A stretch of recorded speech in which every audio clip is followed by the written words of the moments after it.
아멘. 오늘은 인생의 길이라는 제목으로 말씀을 나누도록 하겠습니다. 사랑하는 세종 주님의 교회 성도 여러분, 2001년 신축년 새해를 맞는 성도 여러분들과 가정 위에 일터 위에 우리 하나님의 은혜와 평강이 함께 하시기를 기원합니다. 이제 우리는 새로운 길을 걷기 위해서 출발하려고 합니다. 이런 때에 인생의 길을 생각해 보는 것은 매우 중요할 것입니다. 오늘날은 믿는 사람도 많아졌고 교회들도 많아졌습니다. 그러나 종교라고 다 종교이겠습니까? 신앙이라고 다 같은 신앙이겠습니까? 많은 사람들이 인생의 길이 자기에게 있는 줄 알아서 자기 중심으로 믿고 자기 스스로가 인생을 개척하고 결단하는 것이라고 생각할 때가 많습니다. 그러나 우리 인생은 죄로 말미암아 어두워졌기에 인생의 길을 우리 자신에게 두면 필경 멸망할 수밖에 없습니다. 인생의 길이 자기에게 있지 않고 하나님의 손에 있음을 알 때 우리의 생애는 실패 없는 생애가 될 것입니다. 오늘 본문 23절에 여호와여 내가 알거니와 사람의 길이 자신에게 있지 아니하니 걸음을 지도하니 걷는 자에게 있지 아니하나이다 라고 했습니다. 또 한 해가 바뀌었습니다. 작년 한 해 동안 여러분 코로나19로 인해서 얼마나 고생이 많고 또 여러분의 삶의 현장이 또 얼마나 많이 힘들었습니까? 지금 우리는 일찍이 한 번도 지나가 보지 못한 길을 또 시작을 하려고 합니다. 우리는 낯선 길을 떠나면서 긴장이 되기도 하고 때로는 새롭게 전개될 길에 대한 두려움도 있고 또 소망과 기대감도 동시에 있을 것입니다. 사실 새해가 되고 절기가 바뀌었지만 그것은 다만 계절과 절후의 매듭이요 달력상의 시간이 변했을 뿐이지 사실 새로울 것이 별로 없습니다. 회 아래에는 새 것이 없도다. 해 아래에는 새 것이 없다고 말한 전도서의 기자 말씀처럼 어제의 태양이 다시 떠오르고 같은 길, 같은 직장, 같은 식구, 같은 집, 같은 환경일 뿐 그 하나하나 달라진 새 것도 없다는 것입니다. 그런데 문제는 달력상의 시간이나 계절이 바뀌었기 때문에 새로운 것이 아니라는 사실입니다. 새해가 되면 모든 것이 새로워질 것이라는 것은 우리의 소원입니다. 말하자면 달력상의 시간이 우리를 새롭게 만드는 것이 아니고 새로운 해를 맞이하게 하는 인간이 어떻게 예수 그리스도 안에서 참된 신앙과 참된 결단으로 그 길을 걷는가에 따라서 새로운 새해를 만들어 가게 될 것입니다. 인생이 새로워지지 않으면 새 것도 새 것일 수 없고 새로운 제도도 새 환경도 새로울 것이 없기 때문입니다. 인생이 새로워지기 전에는 해 아래는 아무것도 새 것이 없습니다. 우리는 적어도 영혼을 상대로 하여 사는 그리스도인들이기 때문에 달력산의 시간을 중심에서 기뻐할 것도 또 슬퍼할 필요도 없는 것입니다. 나이 1살 더 먹었다고 실망할 필요도 없고, 새해가 되었다고 덤빌 것도 아니고, 과거의 회상에만 빠져 있어서도 안 될 것입니다. 우리는 새로운 해를 맞이하면서 일찍이 선지자 예레미야가 깨달았던 인생의 길이 어떤 것인가를 깨달아서 금년 한 해가 신앙도 인생도 우리의 삶의 모든 여정도 승리하는 복된 새해가 되기를 주님의 이름으로 축복합니다. 오늘 본문은 선지자 예레미야의 말씀인데요. 예레미야 선지자는 처음부터 선지자가 되려고 소원했던 사람은 아니었습니다. 그러나 그는 선지자의 사명을 감당하지 않을 도리가 없어서 주의 종이 된 사람입니다. 그는 자기 스스로 선지자가 되겠다는 의식보다 그의 가슴에 하나님의 말씀으로 말미암은 뜨거운 불이 붙었기에 어쩔 수 없어서 선지자가 된 사람입니다. 예레미야는 그 이름에 가지는 뜻처럼 여호와께서 던지신 자입니다. 예레미야는 주전 628년의 선지자가 되는데요. 50년 동안을 예루살렘 최후의 멸망까지 맨발로 울면서 하나님의 말씀을 증거했던 선지자였습니다. 그러나 그의 일생 동안 선지자로서의 길은 순탄하지만 않았습니다. 그가 선지자가 된 후에는 자기 가족들로부터 핍박을 많이 받았는데요. 특히 고향 사람들로부터 따돌림과 큰 박해를 받았습니다. 그래서 예레미야는 많은 눈물을 흘릴 수밖에 없었어요. 그래서 예레미야 선지자를 칭하기를 눈물의 선지자다, 그렇게 부르고 있습니다. 한 시대를 살아가면서 그 시대의 부패와 타락을 걱정하며 눈물 흘리는 선지자였습니다.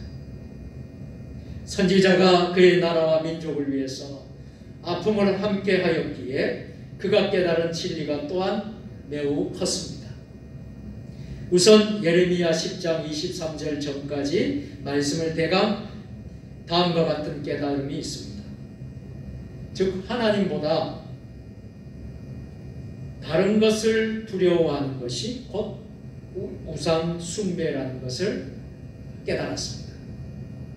또한 아무리 지혜가 있는 사람이라도 하나님을 알지 못하면 그는 어리석은 자라는 것을 깨달았습니다.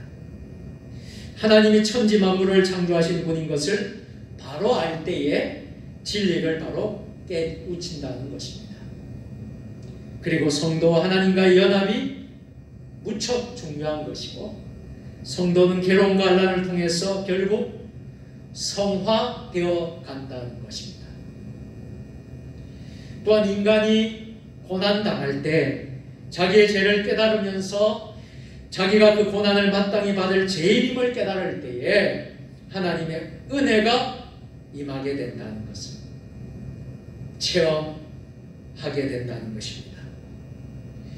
이제 지금까지 깨달은 진리보다 더 위대한 진리를 하나 깨닫게 되는데요.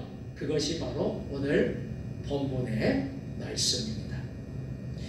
예레미야는 그가 걸어가야 할 인생의 길이 어떤 것인 줄 잘 깨달았습니다. 오늘 저와 여러분들도 2001년도 우리가 걸어가야 할 인생의 길을 깨닫는 축복의 시간이 될 수 있기를 주의 이름으로 축복합니다. 이제 우리는 그가 깨달은 두 가지의 깊은 진리를 생각해 보도록 하겠습니다.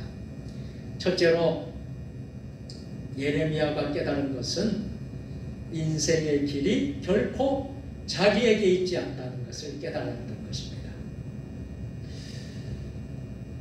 성경을 자세히 읽어보면 길이라는 단어가 약 400회 정도 기록이 되는 것을 보게 돼요.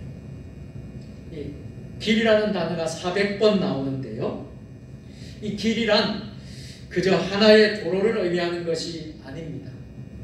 우리의 한평생 여정, 인생이 걸어가야 할 도리, 인생의 방법, 인생의 진리들을 포함하는 말이 바로 길이라는 것입니다. 그래서 성경에는 길을 수식하는 형용사로서 항상 형용사로서 붙이는 말들이 많이 나오는데요.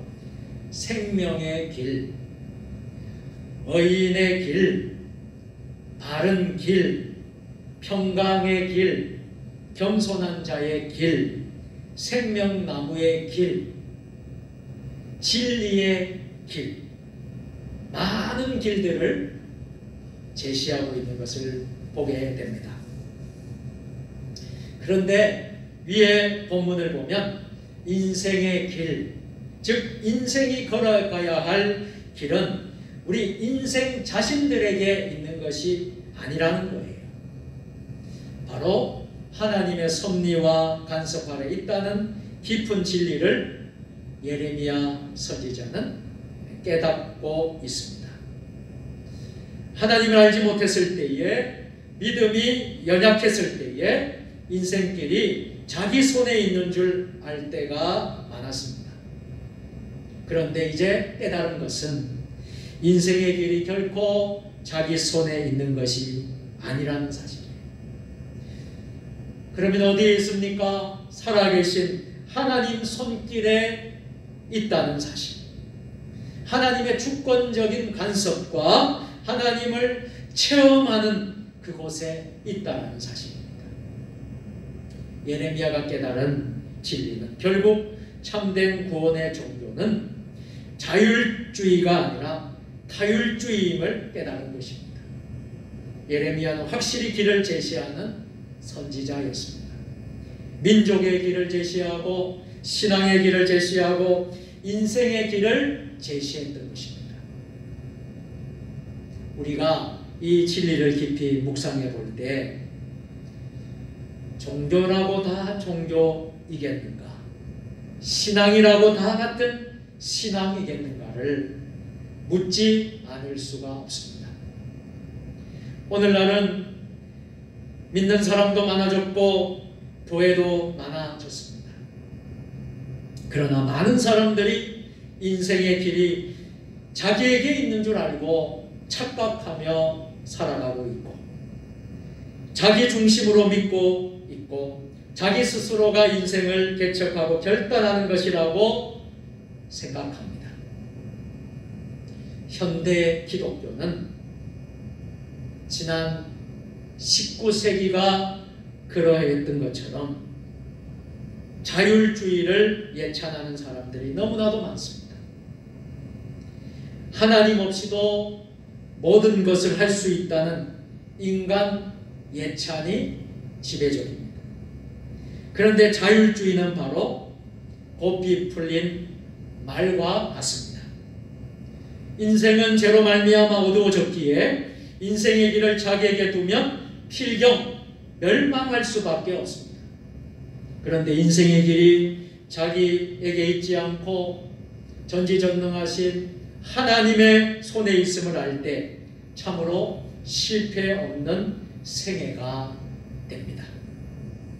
이것이 바로 하나님 중심의 신앙생활입니다. 이런 깊은 깨달음과 고백이 금년 한 해를 살아가는 저와 여러분들의 고백이 되어야 하겠습니다. 둘째는 걸음을 지도함이 걷는 자에게 있지 않다는 진리입니다. 길이 확실할 때 그 걸음도 확실한 것입니다. 사람들은 모두가 인생의 걸음을 지도함이 걷는 자신에게 있는 줄 알고 있습니다. 그러나 예레미야 선지자는 순간순간의 걸음을 우리 하나님께서 인도해 주신다는 사실을 알았습니다. 말하자면 삶의 구체적인 표준이 부패하고 불완전한 나 자신이 아니라 영원하신 하나님이신 줄을 그는 분명히 알았습니다. 사실상 인생의 걸음을 지도하시는 분이 하나님이신 것을 아는 사람만이 하나님 중심의 신본주의 신앙을 갖는 사람입니다. 만물이 주에게서부터 나오고 주로 말미암고 주에게로 돌아가기 때문에 우리는 주님을 의지하고 주님 인도하시는 그 길을 가는 존재인 것입니다. 로마서 11장 36절 말씀 우리 다 같이 해보실까요?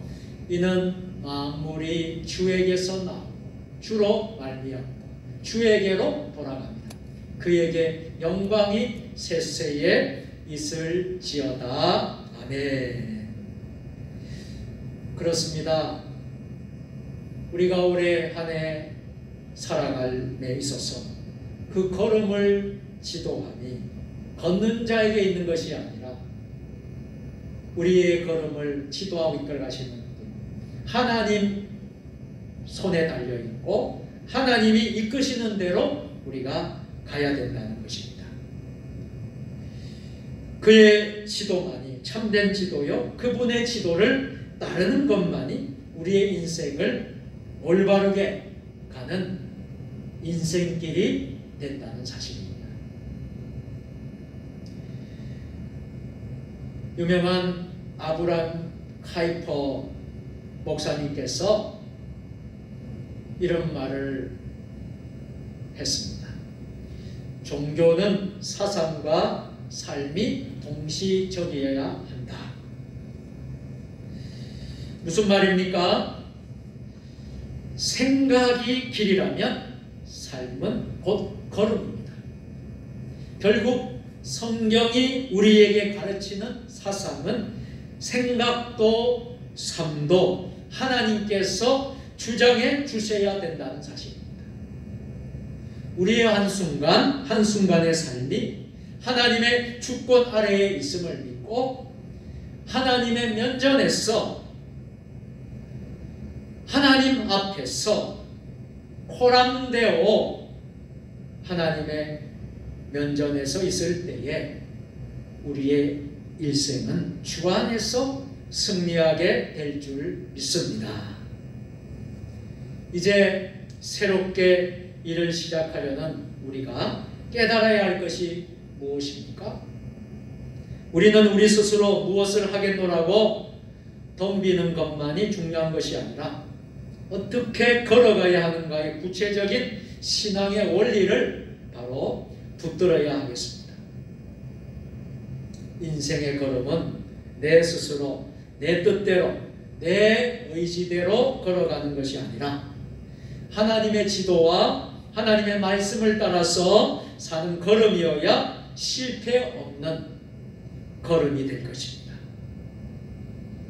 오늘 예레미야 선지자가 깨달은 진리의 말씀은 오늘 이 시대를 살아가는 우리에게 중요한 신앙의 내용을 제시하고 있습니다.